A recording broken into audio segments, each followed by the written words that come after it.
वरदे काम रूपिणी विश्व रूपे विशालाक्षी विद्याम देहि सरस्वती ज्ञानम देवी सरस्वती। शुभ संध्या, सादर नमस्कार, सबको सादर अभिवादन। ज्ञानदायिनी माँ शारदा का श्रद्धा पूर्वक वंदन करते हुए विद्या भारती उत्तराखंड की शकुनाखर शुभ अक्षर ब्रह्म अक्षर इस प्रकार की ई पत्रिका के द्वितीय अंक के आज आभासी माध्यम से विमोचन के सुअवसर पर हम सब के मध्य पटल पर अपनी गरिमामयी उपस्थिति से हमको कृतार्थ करने वाले परम सम्माननीय अतिथिवृंद, समस्त विद्वज्जन, विद्या भारती के माननीय अधिकारी वृंद, साथ ही पूर्व छात्रों का मैं हृदय तल की गहराइयों से स्वागत करता हूं, अभिनंदन करता हूं। वयम शुभ स्वागतम कुर्मः, वयम अभिनंदनम कुर्मः, मनसा वचसा अपि च कर्मणा स्मरणम कुर्मः, वयम शुभ स्वागतम कुर्मः।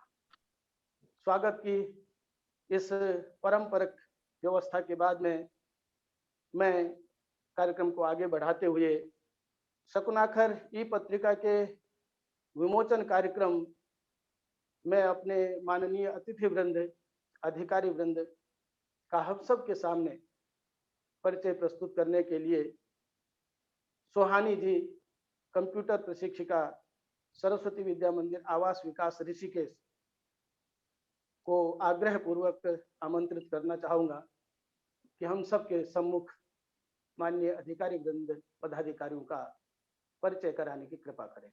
सोहानी जी। धन्यवाद। आदरणीय, आज इस लाइव सत्र में जिनका परिचय करने का मुझे सौभाग्य प्राप्त हुआ है और इस कार्यक्रम के मुख्य अतिथि जिनका मार्गदर्शन हमको प्राप्त होगा, हमारे बीच ऐसी महानुभवी प्रोफेसर सुरेखा डंगवाल जी का मैं हार्दिक स्वागत एवं अभिनंदन करती हूँ। वर्तमान में प्रोफेसर सुरेखा डंगवाल जी दून विश्वविद्यालय देहरादून में कुलपति के पद पर आसीन हैं। आप अपने 34 वर्षों के शिक्षण एवं शोध से परिपूर्ण करियर में वह HNB गढ़वाल विश्वविद्यालय श्रीनगर के English, modern European and other foreign languages विभाग की विभागाध्यक्षा के तौर पर आप अपनी सेवाएं प्रदान कर चुकी हैं। शिक्षण और शोध के अलावा वर्ष 1997 से 2001 तक आप उत्तर प्रदेश सरकार के उपक्रम यूपी हिल इलेक्ट्रॉनिक कॉरपोरेशन की चेयरपर्सन के पद पर भी आप अपनी सेवाएं दे चुकी हैं। साथ ही विद्या भारती परिवार के लिए बड़े ही गौरव का विषय है कि आप विद्या भारती परिवार की पूर्व छात्रा भी हैं। पुनः आपका हार्दिक स्वागत एवं अभिनंदन। साथ ही हमारे मध्य श्रीमान भुवन जी उपस्थित हैं। आप राष्ट्रीय स्वयंसेवक संघ के प्रचारक हैं। इससे पूर्व आपके संघ के जिला प्रचारक, विभाग प्रचारक आदि पदों पर निर्वहन किया है। वर्तमान में आप विद्या भारती उत्तराखंड के प्रांतीय संगठन मंत्री के रूप में हमारा मार्गदर्शन कर रहे हैं। मैं इस कार्यक्रम में आपका हार्दिक स्वागत एवं अभिनंदन करती हूँ। इस कार्यक्रम में प्रांत के माननीय अध्यक्ष, मंत्री, प्रदेश निरीक्षक डॉक्टर विजयपाल जी, सह प्रदेश निरीक्षक और संभाग निरीक्षक सहित मैं समस्त विद्या भारती उत्तराखंड परिवार का स्वागत करती हूँ। धन्यवाद। धन्यवाद सुहानी जी, आपने हम सब के सामने अपने अतिथि वृंद का स्वागत और परिचय का कार्यक्रम संपन्न किया। मैं कार्यक्रम को आगे की तरफ ले जाते हुए अगले क्रम में पृथ्वी कुल के निदेशक श्रीमान अभिषेक जी से निवेदन करूंगा कि वे संक्षेप में हमारी जो एक पत्रिका है शकुनाखर, उसके बारे में और अन्य जो विषय संक्षेप में यहाँ प्रस्तुत करने योग्य हैं, उन सब के बारे में हम सब के सामने प्रस्तुति अपनी प्रदान करने का कष्ट करें। श्रीमान अभिषेक। Thank you so much, Mr. Bhatt, for giving me a chance for speaking about the preface of this event. Being an alumni, I am happy to be here. आपने शंकुनाखर ऐसा मैगजीन का जो विमोचन है, अगर शिक्षा की बात करें और इस कोविड काल की बात करें, तो भारतीय संस्कृति में शिक्षा व ज्ञान ग्रहण करने को जीवन की श्रेष्ठतम प्रक्रिया माना जाता है। भारत में तकनीकी शिक्षा का बहुत तेजी से प्रभाव बढ़ा है इस कोविड काल में। शैक्षिक प्रौद्योगिकी सहित 3 मुख्य सिद्धांत जो कि इस ढांचे के अंतर्गत आते हैं, जिसे अगर हम कहें तो बेसिकली व्यवहार, संज्ञानवाद और रचनावाद, इन तीनों का ही समग्रता मुझे विद्या भारती के कार्यों में दिखती है। क्योंकि एक लंबा समय विद्या भारती के अनुरूप और विद्या भारती के डिजिटलाइजेशन के कार्यों में मुझे हुआ है। इससे पूर्व हमें यह समझना चाहिए कि अगर टेक्नोलॉजी में हम लोग आगे बढ़ रहे हैं और ई मैगजीन का ये द्वितीय अंक है, तो if we're talking about the industrial revolution was the transition of the new manufacturing process in Europe and the United States. In the period of 1760 to 1820, and it was about 1840, the first industrial revolution is, I think it's in 1784, it's talking about the steam and water-based machine. The second industrial revolution is talking about the electric-based machines. The third is calling electronics and computer. And the right now, where we are living, is called artificial intelligence based industrial revolution.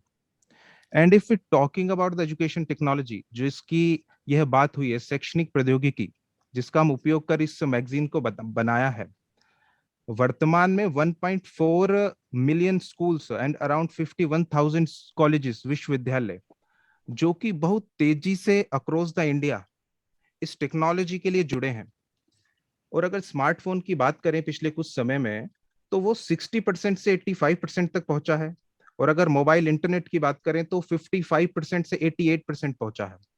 और wifi की बात करें तो 15 to 28 and tablet is 8 to around 21%। यह एक technology का enormous change हम लोगों को दिखाता है कि हम लोगों ने त्रैमासिक यह पत्रिका लॉन्च करी है, पर मैं विद्या भारती को इतना समीप से भी जानता हूं कि वह 3 दिन में भी एक मैगजीन लॉन्च कर सकती है, क्योंकि इस प्रकार के कार्य विद्या भारती में निरंतर हो रहे हैं। कोरोना काल की बात करें तो हम लोग, हमारे अध्यापक, हमारे टीचर्स प्रतिबद्ध रहे इस पूरे कोविड काल में शिक्षा को देने के लिए। और छात्रों के नवीनतम प्रयोग टेक्नोलॉजी के माध्यम से हम लोगों ने संपन्न कराए। डेली टास्क, हम इवेंट पे भरोसा ज्यादा नहीं रखते, we are making them it process कि यह रेगुलर बच्चों की एक्टिविटी में कैसे आए। इस प्रकार के भी 365x7 हम लोग कार्यक्रम करने में रहे, जो टेक्नोलॉजी के माध्यम से रिपोर्ट बेस्ड एनालिसिस हम लोगों के पास है। इस मैगजीन में उन सभी बातों के जिक्र के साथ पूर्व छात्रों के अधिकतम प्रयोग, चाहे वो धारचूला से आईपीएस आईएएस के कीर्तिमान स्थापित करना हो, चाहे हाल ही में माना से कन्याकुमारी तक साइकिल चलाकर अपने पूर्व छात्रों ने जो कीर्तिमान स्थापित किया है, वो विद्या भारती उत्तराखंड के लिए अमूलचूल है। जिस प्रकार विद्या भारती के छात्र समग्र विकास की बात करते हैं या विद्या भारती समग्र विकास की बात करती है, उसी प्रकार इस ई मैगजीन में भी हम लोगों ने एक समग्र विकास देने की कोशिश की है और हम निरंतर कोशिश करेंगे। धन्यवाद। धन्यवाद श्रीमान अभिषेक जी। आपके द्वारा विद्या भारती की जो एक मूल दूरगामी सोच है और जो उसकी कार्य प्रणाली है, उसके बारे में थोड़ा सा और वर्णन करने का प्रयास किया है। धन्यवाद। शकुनाखर की पत्रिका का विमोचन का बहुत शुभ अवसर है। ऐसे में कुछ पंक्तियां शकुनाखर के बारे में अवश्य प्रस्तुत करूंगा। ज्ञानदायिनी सरस्वती की पावन वाणी शकुनाखर, ज्ञानदायिनी सरस्वती की पावन वाणी शकुनाखर, ऋषि मुनियों की तपो साधना की शुभ वाणी शकुनाखर, ऋषि मुनियों की तपो साधना की शुभ वाणी शकुनाखर, देव मूर्ति सम भैया बहनों की भावांजलि शकुनाखर, देव मूर्ति सम भैया बहनों की भावांजलि शकुनाखर, शब्द महोदधि के रत्नों सी दिव्य सुधांजलि शकुनाखर, शब्द महोदधि के रत्नों सी दिव्य सुधांजलि शकुनाखर, दिव्य सुधांजलि शकुनाकर। शकुनाकर पत्रिका के इस विमोचन के शुभ अवसर पर सबका हृदय से स्वागत करते हुए विषय आगे ले जाने के क्रम में मैं आज के कार्यक्रम की माननीय मुख्य अतिथि महोदया, हम सबकी परम सम्माननीय ऐसे प्रोफेसर सुरेखा डंगवाल जी, कुलपति दून विश्वविद्यालय से बहुत विनम्रता पूर्वक आग्रह करूंगा कि अपनी ये पत्रिका शकुनाकर का आप अपने कर कमलों से शुभारंभ विमोचन करने की कृपा करेंगे। मैं आपसे निवेदन करता हूं कि ये पत्रिका शकुनाकर का हम सब के लिए, विद्या भारती परिवार के लिए शुभारंभ और विमोचन करने की कृपा करिएगा।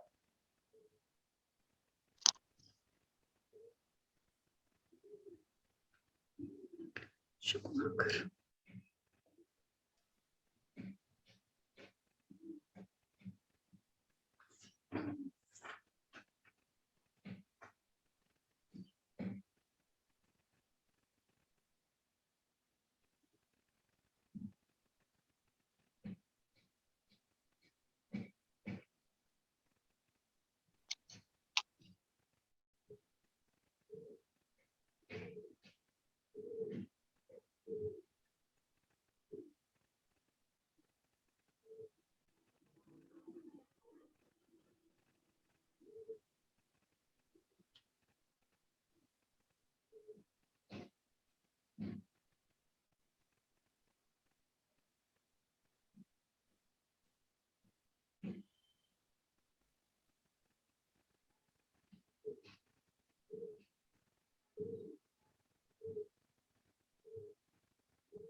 बहुत ही सुंदर, बहुत ही अच्छी तरीके से किया गया है ये काम, बहुत बढ़िया।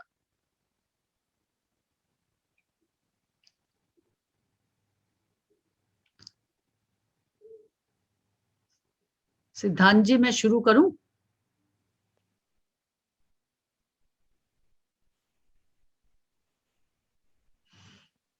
जी धन्यवाद जी। सिद्धांत जी और कमल जी, जिन्होंने पत्रिका के इस स्वरूप को हम सब के सामने माननीय मुख्य अतिथि के कर कमलों के माध्यम से प्रस्तुत किया है। अब मैं आज के कार्यक्रम की परम सम्माननीय मुख्य अतिथि महोदया प्रोफेसर सुरेखा डंगवाल जी, कुलपति दून विश्वविद्यालय देहरादून को बड़े आदर और सम्मान के सहित मुख्य अतिथि के उद्बोधन के निमित्त सादर आमंत्रित करना चाहता हूं। आप आए और अपने पाथेय कणों से हम सबको अनुग्रहित करने की कृपा करें। परमादरणीय प्रोफेसर सुरेखा डंगवाल जी, स्वागत आपका, अभिनंदन। धन्यवाद। आज विद्या भारती की इस ई पत्रिका के लोकार्पण के अवसर पर हमारे प्रांत संगठन मंत्री विद्या भारती आदरणीय भुवन जी, डॉक्टर विजयपाल जी, अभिषेक जी, सिद्धांत जी, सुहानी सेमवाल जी, और क्योंकि ये लाइव एयर हो रहा आपका प्रोग्राम, तो जितने भी विद्या भारती के भैया बहन इसको सुन रहे हैं और पुरातन छात्र, आचार्य, सभी लोगों को जो विद्या भारती का एक परिवार है, बहुत बृहद परिवार है, बहुत बहुत बधाई मैं देना चाहती हूँ इस लोकार्पण कार्यक्रम के अवसर पर। मैं लोकार्पण बार बार इसलिए कह रही हूँ कि अभी एक कार्यक्रम में एक पत्रिका का विमोचन था, तो वहां लीलाधर जगुड़ी जी अध्यक्षता कर रहे थे और उन्होंने कहा, मुझे अभी पढ़ना शेष है, कि उन्होंने ये कहा कि विमोचन शब्द का उपयोग ना किया जाए तो ज्यादा अच्छा है, क्योंकि वो हिंदी के उद्भट विद्वान हैं। तो उनकी बात को यहाँ पे मुझे आप लोगों से शेयर करना है, क्योंकि मैं उस कार्यक्रम में थी। आदरणीय भगत सिंह कोश्यारी जी की भाषणों का और उनके सारे विचारों का एक पत्रिका, एक पुस्तक में संकलन किया था आलोक जैन जी ने, और उसका लोकार्पण कार्यक्रम था। तो उन्होंने सबसे पहले यही सब लोगों से कहा, उन्होंने कहा विमोचन एक नेगेटिव सा शब्द उन्हें लगता है, और वो कहते हैं ये विसर्जन और इन सब से मिलके बना है, इसलिए हम लोकार्पण कहें। तो शब्दों की जो गरिमा है, भाषा का जो संस्कार है, हिंदी की जो बात है, उसको हमें जहां से भी मिले उसकी ग्राह्यता होनी चाहिए। इसलिए इस बात का थोड़ा सा शोध की आवश्यकता है, और आप लोग तो इतना अच्छा संस्कृत में भी बोल रहे थे, तो इस शब्द के बारे में थोड़ी सी शोध करने के बाद हम इसको अपने कार्यक्रमों में ग्राह्य करेंगे, ग्रहण करेंगे, यदि ये उपयुक्त हुआ।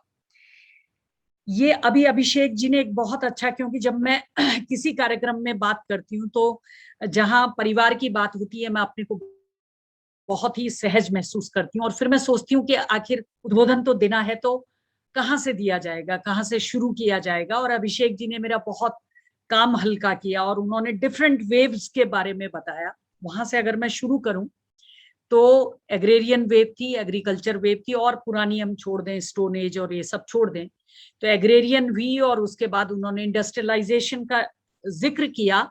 और साहित्य में ये आता है कि चार्ली चैपलिन जो हुए, जिन्होंने पूरी दुनिया को हंसाया, चार्ली चैपलिन की जो मूक फिल्में थी जिसमें आवाज नहीं होती थी पर एक्शन होता था, उस एक्शन में औद्योगिक क्रांति और मॉडर्न युग और जो पुराना युग था और उसके बीच का संक्रमण, इसको बहुत अच्छी तरीके से आपने देखा होगा। कोई डंडा उठाते थे, वो कोई यंत्र होता था और वो उसको देखते थे, और उनको नहीं पता लगता था इससे पार कैसे पाना है, और अजीबोगरीब सी हरकतें करते थे, और फिर उससे सामंजस्य बिठाने की कोशिश करते थे, और वहां से हास्य पैदा होता था।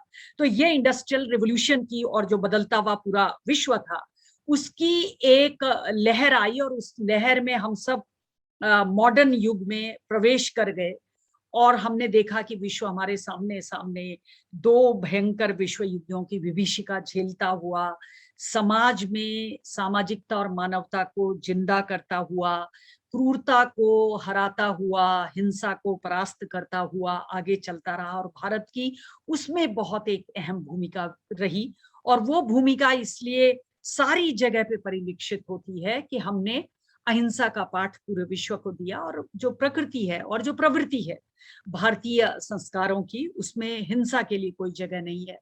और इसलिए हमने इंडस्ट्रियल रिवॉल्यूशन को देर से अडॉप्ट करने के बावजूद भी अपने पूरे समाज को संकलित करते हुए सहेज करके आगे बढ़ने की एक चेष्टा करी। जब हम पुस्तकों के, क्योंकि डिजिटलाइजेशन, फिर चिप रिवॉल्यूशन आती है, और चिप रिवॉल्यूशन में आपको पता लगता है कि इतनी सी चिप में, इतनी सी पेन ड्राइव में पूरी दुनिया जहान भरी पड़ी है, और फिर हमें हुआ कि एक क्लिक में हम दुनिया में कहीं भी कनेक्ट कर सकते हैं, किसी से भी बात कर सकते हैं।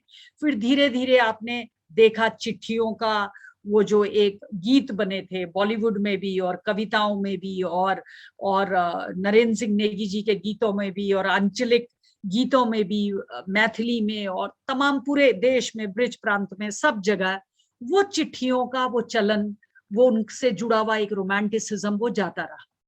और फिर संदेश देने के जमानों में कबूतर काम करते थे, फिर चिट्ठियां आई, और फिर अब आपका ईमेल आ गया, ये वर्चुअल, जिसका नाम ही आपने शुरुआत में कहा, आभासी, कि बस कुछ होता है कि हम लोग मिल रहे हैं, बस आभास है, या कुछ जमीन पे भी होता है। ये सब में हम फेसबुक और व्हाट्सएप और इस दुनिया में चले गए। और अभिषेक जी ने सही कहा कि अब आर्टिफिशियल इंटेलिजेंस में हमने प्रवेश कर दिया, जो कि एक तरह से हमें सचेत भी कर रहा है, चेतावनी भी दे रहा है कि क्या हमारी आवश्यकता ही नहीं रहेगी, क्या गुरुजनों की आवश्यकता नहीं रहेगी, क्या हमारी इन गोष्ठियों की आवश्यकता नहीं रहेगी, क्योंकि वो एक ऐसी इंटेलिजेंस है जो हमें आभास दिलाएगी कि सब कुछ काम हो रहे। आपने सबसे पहले ट्रांसलेशन देखा, ट्रांसलेटर के जॉब चले गए, आप ट्रांसलेशन कैसे भी कर सकते हैं। भाषाविद जो होते थे, उनका कितना पूरा जीवन का समर्पण होता था एक भाषा को सीखने में, और वो उन भाषा का अपने कंप्यूटर ने उसको पूरा ट्रांसफर कर दिया, और अब गूगल बहुत जल्दी ट्रांसलेट कर लेता है। बहुत सारी चीजें आई हैं जिसमें मैं बैंक में देख रही थी, शायद हमने पहले भी ये बात शेयर की थी अपने पिछले कार्यक्रम में, कि बैंक वालों के साथ आर्टिफिशियल इंटेलिजेंस का मतलब है, जो वो स्टडी करते थे कि हमारे कस्टमर सेटिस्फाइड हैं या नहीं है, वो अब केवल कस्टमर को सामने अपनी आय के साथ कॉन्टैक्ट करना है, और उसके बाद वो पता लग जाएगा कि वो सेटिस्फाइड है बैंक की सर्विसेज से या नहीं। तो हमको कितना सचेत रहना है इस बदलते, इस तेजी से बदलते हुए युग में, जो आज जो कंप्यूटर है वो कल रिडंडेंट हो जा रहा है, पुराना हो जा रहा है, और हमें बदलना है उसके साथ कितनी तेजी से। ये एक बहुत बड़ा विषय है। आर्टिफिशियल इंटेलिजेंस में अभी हमने परसों हमारी एग्जीक्यूटिव काउंसिल की मीटिंग हुई, तो उसमें ये बात की जा रही थी कि आप ऑनलाइन तो करा रहे हैं, लेकिन ऑनलाइन में आप जो अपनी चीटिंग है, जो नकल कर रहे हैं बच्चे, इसको कैसे आप देख रहे हैं। और फिर मैं देख रही थी कि जो अलग अलग यूनिवर्सिटी एंट्रेंस टेस्ट ले रही हैं, उसको मैंने बड़े नजदीक से देखा, तो उसमें वो आई के कॉन्टैक्ट से पता लगा दे रहे हैं कि आप चीटिंग कर रहे हैं, और वहां नीचे आ रहा है कि your candidature for this programme is rejected, क्योंकि आपके जो आई बॉल का कॉन्टैक्ट था वो उनके कॉन्टैक्ट से टैली नहीं हो रहा है। ये आर्टिफिशियल इंटेलिजेंस का एक उदाहरण है। तो जहां जीवन को सरलतम से सरलतम बनाने में एक जोर टेक्नोलॉजी का है, और जिसमें विद्या भारती रात दिन मेहनत कर रही है, और उन्होंने ये पत्रिका को निकाल दिया और हम सबको देखने को मिला, पुराने छात्रों को देखने को मिला। मुझे पता लगा संजय गुंजियाल जी भी विद्या भारती के पुराने छात्र रहे, और ये सारी चीजें जहां देख के मन प्रफुल्लित है, वहीं ये काम केवल विद्या भारती के विद्या मंदिर कर सकते हैं, शिशु मंदिर कर सकते हैं, कि हमने जो रिवोल्यूशन के हिसाब से अपनी प्रकृति और अपने समाज को बांटा, एक्चुअली वो चेंज ऐसा नहीं हो रहा है। वो चेंज जो अभी हमारा बहुत बड़ा समाज उस एग्रेरियन लहर में वहीं थमा हुआ है, और कुछ समाज हमारा इंडस्ट्रियल में है, और कुछ समाज हमारा चिप में है, और कुछ समाज हमारा आर्टिफिशियल इंटेलिजेंस में पहुंच गया। तो ये काम, ये संतुलन जो अभिषेक जी बता रहे थे, ये विद्या भारती कर सकती है, कि सारा समाज, मतलब मेरा कहने का मतलब है हम कुछ लोग जिनकी एक्सेस है, और जो अभी जो जिस सर्वे की हम बात कर रहे थे, उस सर्वे में पता लग रहा है एक फोन में 3 भाई बहन पढ़ रहे हैं, और उससे भी वहां तो कम से कम विद्या भारती ने शिक्षा को पहुंचाया है, उससे भी बदतर और इलाके हैं जहां वो शिक्षा वहां तक भी नहीं पहुंच पाई। तो उनको हम इस आर्टिफिशियल इंटेलिजेंस में ऊपर उठाकर, क्योंकि हमारा यही कर्तव्य है कि जो नीचे है उसको हमें पुल करना है, मेरा बढ़ने से कुछ होना नहीं। आएंगे व्यक्ति तो आता है और चला जाता है, उसका कितना इम्पैक्ट वो छोड़ पाता है, वो कोई बहुत बड़ी बात नहीं होती। बड़ी बात तब है जब आप समाज में जो नहीं उठ पा रहा है उसको उठाएं, उसके लिए मेहनत करें और सबको साथ लेकर चलें। तो जैसे यूएनडीपी की एक रिपोर्ट है कि वर्ल्ड में केवल 8% लोग, अब 10 हो गए होंगे, 10% लोग अंग्रेजी बोलते हैं, और उसके बाद भी अंग्रेजी का ये हवा है कि पूरा विश्व बिना अंग्रेजी के नहीं चल सकता है। तो वो जो आपने 90% लोग छोड़ दिए, ये हमें इस टेक्नोलॉजी में भी ध्यान रखना है, और विशेषकर शिक्षण संस्थानों को ध्यान रखना है कि इस आपाधापी की दुनिया में, इस बढ़ती दुनिया में, कि अब बिना चिप रेवोल्यूशन के नहीं होना, बिना आर्टिफिशियल इंटेलिजेंस के नहीं होना, तो क्या हम अंतिम व्यक्ति तक, अपने बच्चे तक जो सुदूर बैठा है, उस तक इसको पहुंचाने का क्या काम कर रहे हैं। क्योंकि अब ये हकीकत बनता जा रहा है। मैं आर्टिफिशियल इंटेलिजेंस से सहमत नहीं हूं, लेकिन मेरे सहमत ना हो जाने से आर्टिफिशियल इंटेलिजेंस ने जो पूरे वर्ल्ड में अपना एक बहुत बड़ा पोर्शन कवर कर दिया, वो खत्म नहीं होने वाला। वो तो दुनिया ने ऐसे ही चलना है। हम कंप्यूटर से भी सहमत नहीं थे, लेकिन कंप्यूटर आज हमारी हकीकत बन गया। हम ऑनलाइन टीचिंग से कभी भी सहमत नहीं हो सकते, क्योंकि जो इन पर्सन कांटेक्ट है, जो आचार्य जी का क्लास में जाना है, जो एक शिक्षक का क्लास में जाना है, और उसकी क्लास की जो गरिमा है, वो जो माहौल है, वो कभी ऑनलाइन टीचिंग नहीं दे सकता। लेकिन फिर हमारी सहमति और असहमति का अब उतना फर्क इसलिए नहीं पड़ रहा कि कोविड खड़ा है, और वैज्ञानिक कह रहे हैं कि इसी कोविड के साथ, इसी मास्क के साथ, इसी सब चीजों से बचते बचाते हमको आगे का सफर तय करना है। विद्यालयों को बंद करना भी कोई सॉल्यूशन नहीं दिख रहा है। और कई लोग कई तरह की बातें करते हैं। वो कह रहे हैं आप विद्यालय बंद इसलिए कर रहे हैं कि आप विद्यालयों में सही तरीके की व्यवस्था नहीं कर पा रहे, सोशल डिस्टेंसिंग नहीं कर पा रहे हैं, आप डर रहे हैं। आपको लग रहा है, मुझे भी डर है कि यूनिवर्सिटी अगर खोल दी तो यही यूनिवर्सिटी कहीं कोविड को फैलाने का माध्यम न बन जाए। तो जो बड़े वर्ल्ड में जो शिक्षाविद हैं, वो ये कह रहे हैं आप रिस्पॉन्सिबिलिटी लीजिए। आप बच्चों को एक अनपढ़ पीढ़ी पैदा नहीं कर सकते। उनका ये मानना है कि पिछले 2 साल में हमने एक जनरेशन को कई चीजों से डिप्राइव कर दिया, उसको वंचित कर दिया कई चीजों से। आप अब इसको ज्यादा नहीं चला सकते। आपको अपने ऊपर रिस्पॉन्सिबिलिटी लेनी है, अपने छात्रों को अपने विद्यालयों में बुलाना है, विश्वविद्यालयों में बुलाना है, और आपकी जिम्मेदारी है कि वो पूरे, क्योंकि जो विश्वविद्यालय का तो एक मामला है, थोड़ा छोटे विद्यालय में दिक्कत है कि वहां सारे लोग 18 से ऊपर की आयु वर्ग के। आपको देखना है वो डबल डोज उन्होंने ले ली वैक्सीनेशन की या नहीं, उसके बिना उनको एंटर मत करने दीजिए। आपको देखना है कि वो जो स्कूटर पूरे कैंपस में चलाते हैं उसमें वो डबल तो नहीं घूम रहे हैं, वो आप ही को देखना है। आपको देखना है क्लासरूम में कैसी व्यवस्था है, बच्चे ठूसे पड़े तो नहीं है, वो भी आपको देखना है। क्या टाइम टेबल को सुबह से शाम तक लिमिटेड टीचर्स के साथ किया जा सकता है, वो भी आप ही को देखना है। क्या पहले आपने रिसर्च और मास्टर्स को बुलाना है, यूजी को अभी बिठाए रखना है, फिर यूजी को आपने कब बुलाना है? जो इतने एक्साइटेड हैं, जो 2 साल से घर में बैठे हैं, 11 और 12 उनका पूरा खत्म हो गया, अब वो एक्साइटेड है, हम यूनिवर्सिटी में एडमिशन मिल रहा है, अब हमें यूनिवर्सिटी में जाना है, तो क्या हम उनको बुला सकते हैं? क्या हम उनका ओरिएंटेशन प्रोग्राम में उनको संबोधित कर सकते हैं डायरेक्टली? ये बहुत सारे इश्यूज हैं। तो ये जो बैलेंस है हमारा, जो शिक्षा का बैलेंस है, जो किताबों का बैलेंस है, जो ई पत्रिकाओं का बैलेंस है, एक और हमको बदलते समाज के साथ चलना है, एक और अगर माँ बाप आपको नहीं भेज रहे हैं स्कूल में तो टीचर क्या करें? आप तो खोल देंगे लेकिन वो कहेंगे हमें नहीं भेजना, हमें नहीं सेफ लग रहा, उनके लिए आपकी क्या व्यवस्था है? तो वहां पे विद्या भारती इतना आगे बढ़कर काम कर रहा है, ये अपने आप में एक अद्भुत है कि वो पत्रिका का ध्यान रख रहा है, वो बच्चों पे मैसेज पहुंचाने का काम कर रहा है, वो अंतिम बच्चे तक जो पिथौरागढ़ मुनस्यारी में बैठा है, जो उत्तरकाशी के बहुत ही रिमोट इलाके में बैठा है, वहां तक इन ई पत्रिका के माध्यम से और इस ऑनलाइन टीचिंग के माध्यम से वो वहां पहुंचने का प्रयास कर रहा है। हैंड इन हैंड वो चल रहे हैं। मैं देख रही हूँ वॉर रूम जो अभिषेक जी ने बनाया है, सो वो अपने को वेल इक्विप्ड कर रहे हैं कि अगर हम एजुकेशन में हैं तो क्रिटिसिज्म अपनी जगह है, एक स्वस्थ समाज के लिए हमारे अपने व्यू हो सकते हैं, लेकिन क्योंकि समाज बहुत तेजी से आगे बढ़ रहा है, वो रुक नहीं रहा हमारे लिए। आपकी परीक्षाएं होनी है, आपको पढ़ाना भी है, सब कुछ करना है, तो हमको दोनों व्यवस्थाओं में कैसे सामंजस्य बिठाना है। और क्योंकि भारतीय परंपराओं के आधार पर और हमारी संस्कृति के आधार पर विद्या भारती की नींव पड़ी है, और हमें ये पता होना चाहिए कि हमने कभी भी, क्योंकि आप संगठन के रूप में काम करते हैं, हमने कभी व्यक्ति को इंपॉर्टेंस नहीं दी। हमारी इतनी किताबें जला दी गई, नालंदा तक्षशिला को खत्म कर दिया गया और महीनों तक, सालों तक वो किताबें जलती रही, और हमारी ये परंपरा कभी नहीं है। आपने देखा होगा जो एक नई किताबों में आया कॉपीराइट, इसमें पता नहीं कितने लोगों ने काम किया, लेकिन ये विद्या भारती की पुस्तक है, ये अपने आप में अद्भुत है। हम उस परंपरा के वाहक हैं कि जिसमें ये नहीं कि मैंने क्या लिख दिया, ये वेस्टर्न तरीका कॉपीराइट, मतलब लिखा और उसके बाद का कोई चोरे ना।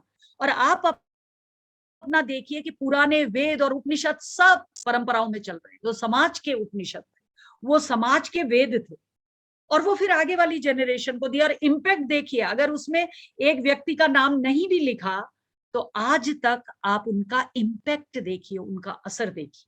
और वेस्टर्न समाज है वो एक व्यक्ति का कॉपीराइट से चलता है कि मैंने बोला था, अब ये मैं जगह जगह डाल दूंगा, अगर किसी और ने यूज किया तो ये प्लेजरिज्म हो जाएगा, ये चीटिंग हो जाएगी और मैं उस पर मुकदमा ठोक दूंगा। हमारी सारी मौखिक परंपरा, जो हम ये वर्चुअल आभासी दुनिया की बात कर रहे हैं, हमारे समाज में साहित्य की एक लंबी शताब्दियों तक, दशकों तक केवल मौखिक परंपरा।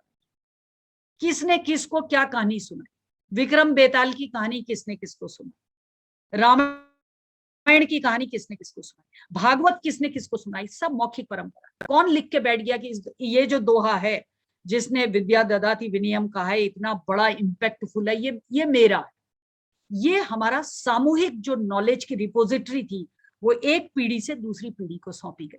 तो ऐसी संस्कृति को साथ लेके आगे बढ़ना, आर्टिफिशियल इंटेलिजेंस के चैलेंजेस से पार पाना, आभासी दुनिया में बच्चों को शिक्षा देते हुए उनको आगे लाना, और उसके साथ ही समाज का वो संक्रमण काल भी देखना कि कहीं कुछ गड़बड़ हो रहा है, जिसको मैं बार बार कहती हूँ, घरों में कुछ गड़बड़ हो रहा है। वो 11 से 12 में पढ़ने वाले बच्चों का जो टेंशन है उसको कैसे समेटे, जो बूढ़े लोग घरों में परेशान हो गए, जिनको हम बाहर घूमने देने जाने से भी हम कह रहे हैं कि आप कोविड ले आएंगे, फिर हमारे लिए आफत होगी, उनके साथ बैठने वाला क्या सिस्टम होगा, उनको घुमाने का क्या सिस्टम होगा, जो परिवार उनको मिलने आते थे, जो उनके गांव के लोग उनको मिलने आते थे, चाहे आप शहर में चाहे देहरादून में, उनका क्या होगा, वो मानसिक क्या चल रहा है। साइकोलॉजी हमने कहा इंपॉर्टेंट हो गई, कोविड में क्यों इंपॉर्टेंट हो गई।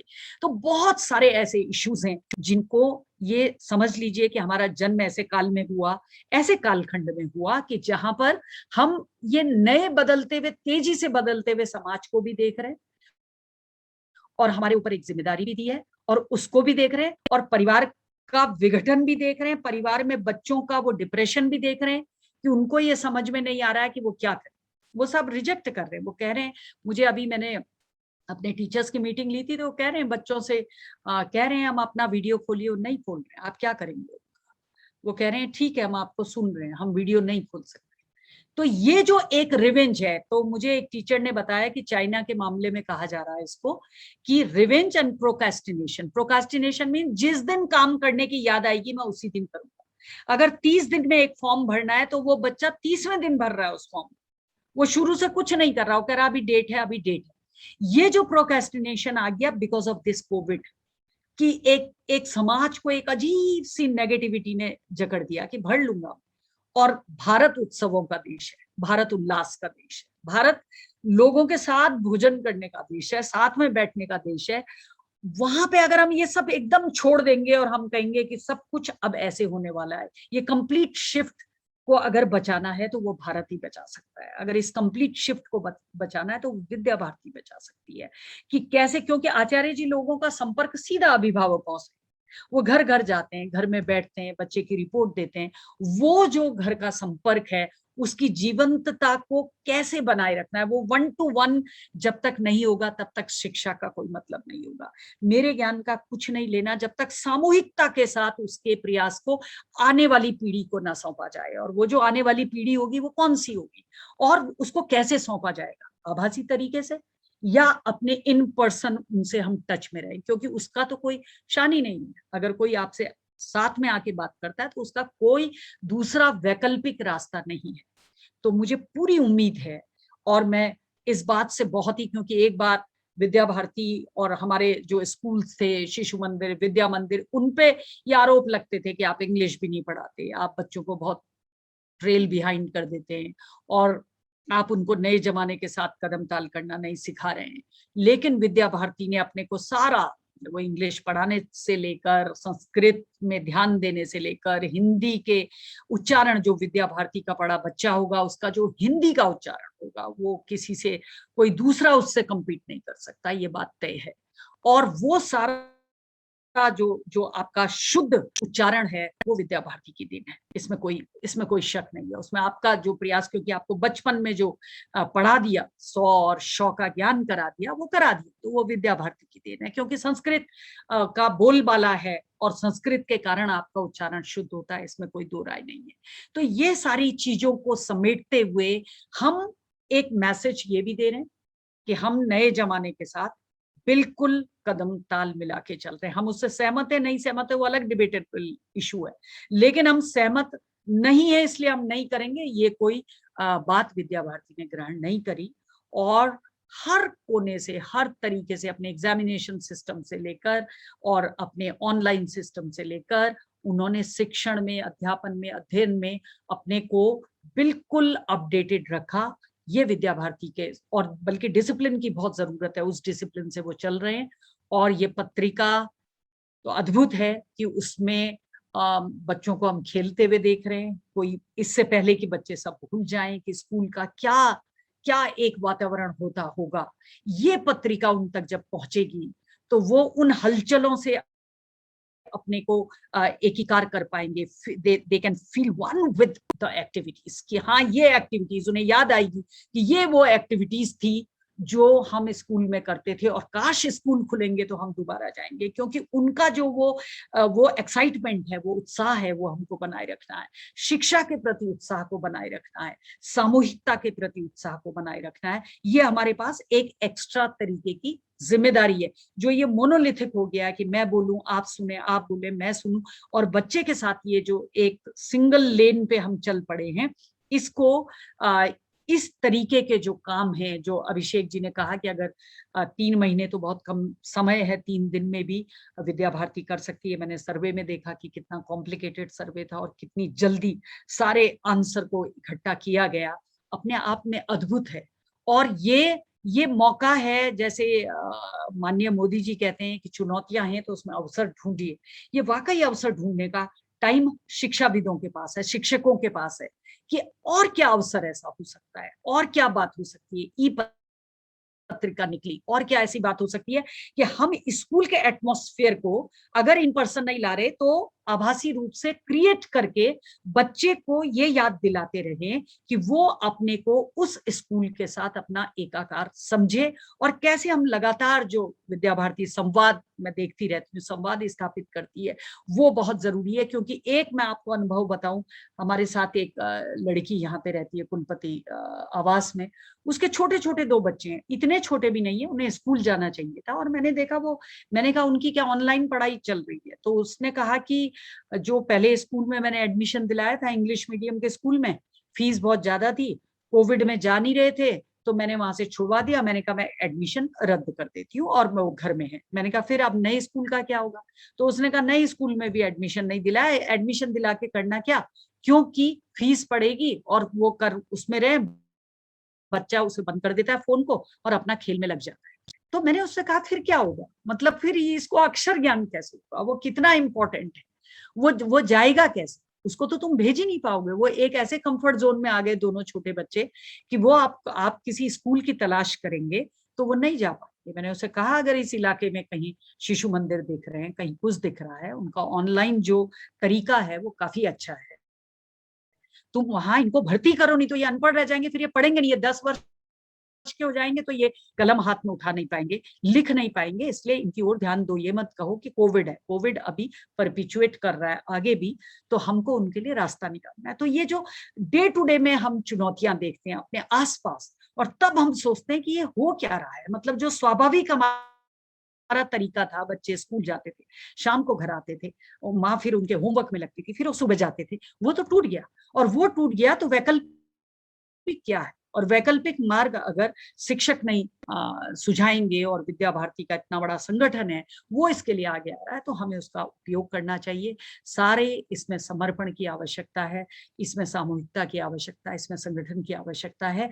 तभी हम इस जो अकेली पड़ गई नितांत डिप्रेसिंग जो तरीका हो गया, इससे हम बाहर आ पाएंगे। और कभी भी जब स्कूल खोलने की हमारे पास बात आए तो हमको उस चुनौती को भी, मुझे ये लगता है, क्योंकि मैं बहुत जो आपके ल्यूसेंट और ये जिनके प्रेडिक्शन बहुत सही होते हैं कोविड के मामले में, उनके आर्टिकल मैं पढ़ रही हूँ, तो मुझे ये लग रहा है कि ये स्थितियां अभी चलेंगी। और इसमें लॉकडाउन केवल सरकार के बस की बात ये नहीं है, हमारा बिहेवियर कैसा है, हमें रोज बच्चों को ये बताना है कि ये उनके जीवन का अब पार्ट हो चुका है, और वो इस हाइजीन के साथ, इस मास्क के साथ और सैनिटाइजर के साथ, यानी कि लगातार हाथ धोने, सैनिटाइजर का मतलब वो केमिकल नहीं, लगातार हाथ धोने की जो परंपरा हमारी थी, उस परंपरा में वापस लौटे और अपने स्कूल में कोविड के नियमों का पालन करते हुए अध्ययन और अध्यापन करें।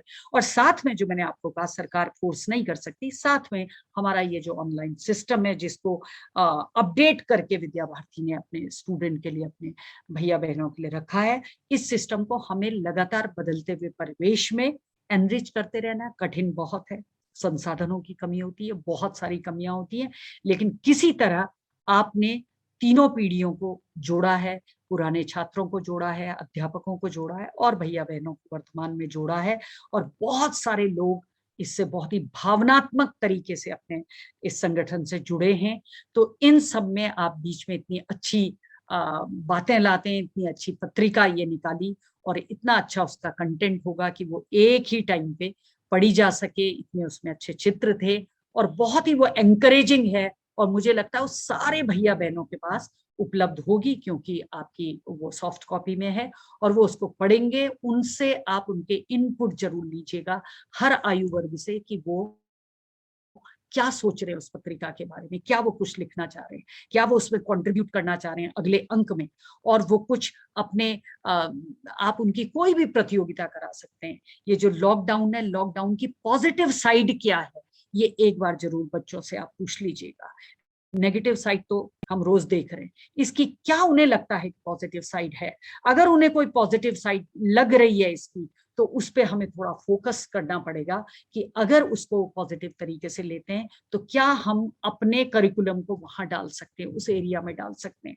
ऐसी बहुत सी प्रतियोगिताएं हैं कि आप उनको सिंगल लाइन में कुछ करने के लिए दे दीजिए, पीछे से कोई म्यूजिक चला दीजिए, अमृत महोत्सव जो आजादी का हमें साल भर मनाना है, उसमें क्या वो कोई देशभक्ति का गाना गा सकते हैं क्या? क्या हम उसको यूट्यूब में डाल सकते हैं क्या? ऐसे आप कर रहे होंगे, लेकिन ऐसे बहुत सी चीजें हैं जिनके माध्यम से हम उन्हें चेक कर सकते हैं कि वो क्रिएटिविटी तो नहीं छोड़ी, जो रचना धर्मिता है, वो जो हमारा मेन उद्देश्य है, स्कूल का मेन उद्देश्य है कि बच्चे की क्रिएटिविटी को एनरिच करता रहे लगातार, कहीं वो तो नहीं छूट गई है सिलेबस को खत्म करने के चक्कर में। और ये जो आज की ई पत्रिका का हमने लोकार्पण किया, इस ई पत्रिका के लोकार्पण में ये एक आयाम और जुड़ गया कि हम उससे पीछे नहीं हट रहे, हम लगातार अपने को एनरिच कर रहे हैं। मुझे बहुत अच्छा लगा, ये काम यूनिवर्सिटीज नहीं कर पाती। हमारे यहाँ एक कैंपस बाइट निकलती थी, वो कैंपस बाइट बंद हो गई क्योंकि कोई रिस्पॉन्सिबिलिटी, ये इतना आसान जैसे दिखता है कि 22 पेज हैं और 25 पेज हैं, मुझे मालूम है कि इतना आसान होता नहीं है। आप उसे न्यूज लेटर के शेप में दें, आप प्रोफेसर्स को कहें कि कैंपस बाइट को किसी भी तरीके से निकालिए। ये सारे मैं डिस्कशन उनसे कर चुकी हूँ कि अपने छात्रों को बीच बीच में बात करते रहिए, other than the syllabus. Syllabus तो वो पढ़ ही लेंगे, आजकल तो गूगल में सब पढ़ लेते हैं, स्पेशली यूनिवर्सिटी के बच्चे, उनको तो बहुत ज्यादा आवश्यकता होती नहीं। तो क्या आप ये बात कर पा रहे हैं उनसे? और 4 पेज का मैं कहा था कि कैंपस बाइट को जिंदा किया जाए, दोबारा से जीवित किया जाए, लेकिन अभी तक हुआ नहीं वो, क्योंकि इतना डेडिकेशन उसके लिए चाहिए। ये कोई छोटी बात नहीं है। ये पत्रिका केवल प्रिंट ही तो नहीं किया आपने, बाकी तो पत्रिका पूरी निकली। तो इसको पूरा संकलन करना, उसमें कौन से कंटेंट आएंगे जो बच्चों को अच्छे लगेंगे, जो पत्रिका को बहुत उत्साही बनाएंगे, वो सारे में एक बहुत ही समर्पित टीम की आवश्यकता होती है। और मुझे बहुत खुशी है कि हमेशा की तरह विद्या भारती ने नवाचार में एक ये कदम रखा और इसको उपलब्ध कराया और आगे भी उपलब्ध कराती रहेगी। और बच्चों को इंगेज करने का ये भी एक बहुत अच्छा साधन होगा कि वो इसको बोरिंग, जो वो एक रिजेक्शन में आ रहे हैं, जो रिजेक्टेड है, और रिवेंज का मतलब है कि उन्हें डिप्रेशन हो गया और वो बदले की भावना से, मतलब जैसे कहा कि सुबह उठो तो उनको गुस्सा आ रहा है, तो वो कह रहे हैं कि हम उठ जाएंगे जब हमारी मर्जी होगी। ये जो एक अंदर वो किशोरावस्था में उनके अंदर एक ये रिवेंजफुल एटीट्यूड आ गया समाज का, क्योंकि समाज उनको वो कुछ नहीं दे पा रहा जो देना चाहिए, जिसके वो हकदार थे। उनका दुर्भाग्य है वो ऐसे समय पे किशोरावस्था में उन्होंने प्रवेश किया जब उनके खेलने के दिन और सब चीजों में बैन लग गया, बाहर जाने में, बच्चों के साथ घूमने में, स्टूडेंट के साथ उन्हें कुछ पता नहीं लग रहा। पीयर कंपटीशन क्या है, पीयर आपस में टॉकिंग का क्या मतलब है, कितनी चीजें वो सीखते थे, वो सब खत्म हो रहा है। तो उसमें एक नया आयाम ये जोड़ रहा है। मुझे पूरी उम्मीद है कि आगे भी ये कार्यक्रम ऐसे ही चलते रहेंगे। और जब जब आप मुझे, बस एक फोन कॉल की जरूरत है, मुझे खुद बहुत, मैं रिफ्रेश फील करती हूँ अपनी रूट से जुड़ने का। एक हम पुरातन छात्रों का कनेक्टिंग विद द रूट्स करा सकते हैं, कनेक्टिंग विद द एल्मा मीटर करा सकते हैं, जिसमें हम सब लोग आए और बात करें कि हमको क्या मिला, कौन सी ऐसी चीज है जो हम अपने में स्पेशल महसूस करते हैं कि इतने वर्ष हमने विद्या भारती के स्कूल में गुजारे थे, ये उसका प्रतिफल है जो हम आज यहाँ हैं। ऐसा कनेक्टिंग विद द रूट्स, बहुत सारे लोग हमारे साथ के हैं। और विद्या मंदिर श्रीकोट में ये कार्यक्रम हुआ था, उन लोगों के नंबर हमारे पास है, बहुत को हम व्यक्तिगत रूप से ही जानते हैं। उन सारे लोगों को कनेक्ट करके क्या हम एक फिर से वर्चुअल तरीके से कनेक्टिंग विद रूट्स, अपनी जड़ों से जुड़ना या अपनी जड़ों में वापस जाना, या अपने विद्या भारती के लिए एक थैंक्स गिविंग सेरेमनी देना, धन्यवाद देना, क्या हम ऐसा कोई कार्यक्रम कर सकते हैं क्या? इसी तरह से अलग अलग कार्यक्रम होते रहें। और मैं हमेशा अपने इस परिवार के साथ हूँ। इन्हीं शब्दों के साथ बहुत बहुत धन्यवाद, नमस्कार। धन्यवाद प्रोफेसर सुरेखा डंगवाल जी का। वास्तव में ऐसी अनमोल बातें आपके द्वारा हम सब के सामने कही गई हैं। आपने वैदिक काल से शिक्षा के स्वरूप को आधुनिक काल तक लाने की सारी प्रक्रिया और उसमें विद्या भारती के योगदान और विद्या भारती के कार्य प्रणाली और नवाचार, हम तो कहते हैं शील विनय आदर्श श्रेष्ठता, तार बिना झंकार नहीं है, शिक्षा क्या स्वर साध सकेगी यदि नैतिक आधार नहीं है। तो ये नैतिक आधार की भी चर्चा आपने इतने बढ़िया तरीके से हम सबके सामने किए। निश्चित रूप से हम कृतज्ञ हैं कि आपने इतने अच्छे शब्दों में, इतने सारगर्भित शब्दों में, इतने संक्षेप में इतनी अच्छी बातें, अनमोल रत्न जिनको कहते हैं, वो हम सबको प्रस्तुत किए हैं। यहाँ कहते हैं यह क्रियावान सह पंडित, जो क्रियावान है वही पंडित है। परिवर्तन संसार का नियम है। आपने एक एक सूत्र के रूप में सारी बातों को हम सब के सामने रखा।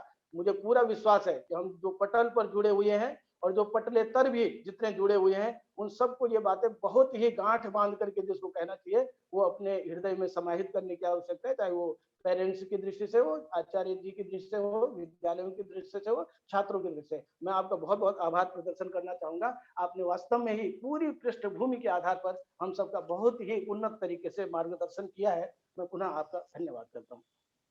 कार्यक्रम के अंतिम सोपान की ओर जाने की अपनी यात्रा प्रारंभ हुई है और अब मैं अपने पटल पर जो अपने माननीय मुख्य अतिथि महोदया हैं, अपने विशिष्ट अतिथि हैं, अपने अतिथि वृंद हैं, विद्या भारती के माननीय पदाधिकारी हैं, पूर्व छात्र हैं और भी जितने संयोजक मंडल है, संचालक मंडल है, सब के प्रति अपनी कृतज्ञता ज्ञापित करने के लिए, औपचारिक कृतज्ञता ज्ञापित करने के लिए श्री कृष्ण वर्धन जोशी, प्रधानाचार्य विवेकानंद विद्या मंदिर पिथौरागढ़ को विशेष रूप से आमंत्रित करूंगा कि हमारे अतिथि वृंद का और सारे पदाधिकारियों का एक औपचारिक धन्यवाद ज्ञापन हम सबके सामने प्रस्तुत करेंगे। श्री धन्यवाद।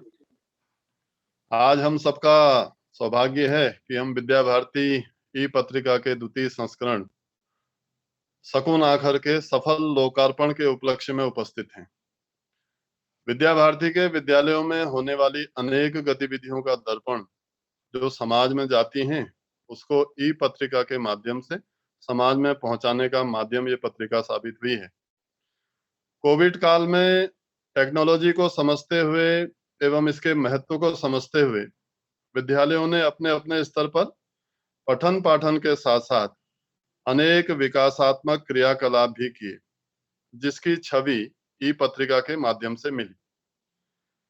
और ई पत्रिका के द्वितीय संस्करण के लोकार्पण में जिन्होंने अपना अमूल्य एवं महत्वपूर्ण समय दिया, ऐसी विदुषी प्रोफेसर सुरेखा डंगवाल जी का हम सब विद्या भारती परिवार हृदय की गहराइयों से स्वागत एवं धन्यवाद ज्ञापित करते हैं। और उन्होंने इस वर्चुअल मंच के माध्यम से हम सबको वास्तव में आगे बढ़ने की प्रेरणा दी है अपने सारगर्भित इस वक्तव्य के माध्यम से। और विद्या भारती के इस कोविड काल में किए हुए जो अथक प्रयास हैं, इनकी भी उन्होंने भूरी भूरी प्रशंसा की है। मैं पुनः आपका हृदय की गहराइयों से हार्दिक स्वागत और धन्यवाद ज्ञापित करता हूं। और इस पुनीत कार्य को करने की प्रेरणा देने वाले हमारे माननीय अधिकारियों का भी धन्यवाद, जिनकी प्रेरणा के बिना यह सब कार्य असंभव सा लगता था। ऐसे हमारे प्रांत संगठन मंत्री श्रद्धेय भुवन जी एवं इस प्रदेश के प्रदेश निरीक्षक डॉक्टर विजयपाल जी का भी बहुत बहुत धन्यवाद। पिछले 2 महीने से इस ई पत्रिका के निर्माण में जिन्होंने अपना भगीरथ प्रयास किया है, ऐसे विद्या भारती के प्रांत प्रचार प्रमुख श्री सिद्धांत नौटियाल जी, उन्होंने प्रत्येक विद्यालय से जो गतिविधियां प्रांत में होती हैं उनको डेटा लेना, उनको इकट्ठा करना, फिर ई पत्रिका का रूप देना, ये सब कार्य उन्होंने किया है। और उनकी पूरी टीम का बहुत बहुत अभिनंदन, धन्यवाद। और इस वर्चुअल माध्यम से पूर्व छात्र हमारे जुड़े हैं, आपका भी आभार और अभिनंदन। समस्त जन जो भी इस कार्यक्रम को देख रहे हैं वर्चुअल माध्यम से, सभी का आभार, सभी का धन्यवाद। इतनी सी बात, धन्यवाद। शकुन आखर ई पत्रिका के द्वितीय अंक के लोकार्पण समारोह की जितनी भी औपचारिकताएं हैं वो एक नियमबद्ध तरीके से अपनी पूर्णता की ओर गई। मैं पुनः एक बार अपने इस पटल पर हम सब के लिए उद्बोधन लेकर के और बहुत सारगर्भित उद्बोधन लेकर के आए ऐसी अपनी मुख्य अतिथि महोदया का साधुवाद हृदय से करना चाहता हूँ। साथ ही विद्या भारती के माननीय अधिकारी वृंद का, अतिथि वृंद का, पूर्व छात्रों का और इस पटल पर जुड़े हुए प्रत्यक्ष रूप से अप्रत्यक्ष रूप से जितने भी भद्रजन हैं, उन सबका हृदय से पुनः एक बार धन्यवाद ज्ञापित करना चाहूँगा। सभी से मेरा निवेदन है कि माइक म्यूट है ही है, तो पहले चरण को कल्याण मंत्र के मैं बोलूंगा। एक इन्फॉर्मेशन देना चाहूंगा कि जी, कि इस ई पत्रिका को जो सभी लोग हमें ऑनलाइन माध्यम से भी देख रहे हैं, विद्या भारती उत्तराखंड की जो वेबसाइट है www.vidyabharatiuttarakhand.com, उस पर ये अपलोड की जा चुकी है और उसका एक्सेस आप सब लोगों को मिल सकता है। तो आप उस वेबसाइट पर जाके इसको डाउनलोड और देख सकते हैं। धन्यवाद। धन्यवाद अभिषेक जी, अच्छी जानकारी दी। तो कल्याण मंत्र की पहली पंक्ति मैं बोलूंगा, उसे दोहराना है, लेकिन म्यूट करके ही दोहराना है, उसके बाद सब एक साथ पूरा बोल देना है। सर्वे भवन्तु सुखिनः, सर्वे भवन्तु सुखिनः, सर्वे सन्तु निरामयाः, सर्वे भद्राणि पश्यन्तु, मा कश्चित् दुःखभाग् भवेत्। ओम शांति शांति शांति। सभी को सादर नमन, वंदन, नमस्ते।